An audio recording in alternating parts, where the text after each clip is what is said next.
Hey guys, welcome back. So I'm going to do something a little different today. I haven't tried this using, before fixing everything together. I did do one test. So what I did is I took the cabochons, the glass pieces, for the jewelry.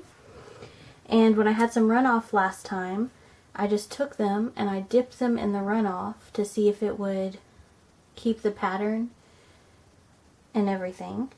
So I did 3 that way. And it held the pattern really great.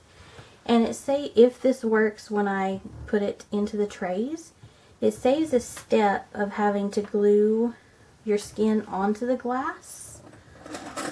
But not only that, it would keep you from having to deal with places not being fully covered or something of that nature. So I just set this piece in here to see, but we will glue some down to test one day.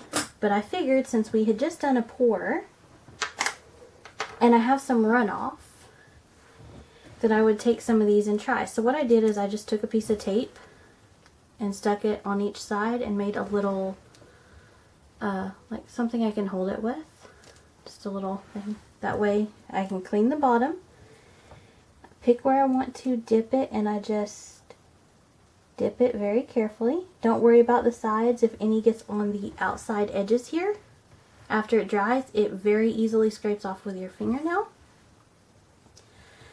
And I just dab off just a hair of the extra. And then I'm just going to take the tape off of it and sit it down and let it be drying. And then I'm going to do a couple more. This is the runoff from the Arteza iridescent paints. So another first trying for these paints. I'm going to wipe the bottom of that off. And I'm going to come somewhere maybe a little brighter and dip.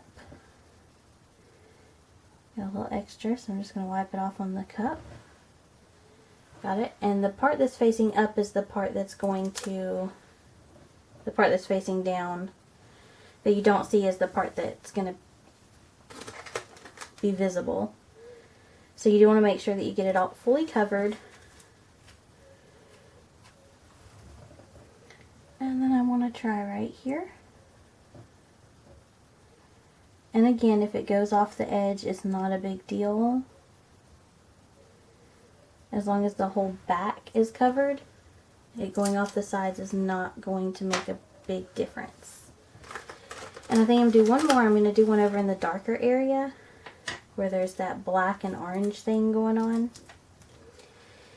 And then I'm just going to let them dry like normal, about 24 to 48 hours.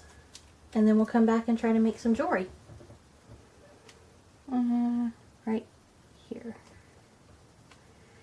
And that one I did dip in a little too far, but it's okay because I will clean off the sides when it dries. It's easier to clean off when it dries than it is when it's wet. I'm going to set my tape down to the side and we're just going to let these pieces dry and then we'll come back. So this was kind of just a short little fun fast clip. I hope you enjoyed this little tidbit and we'll see how they work when we come back and try to glue them in place.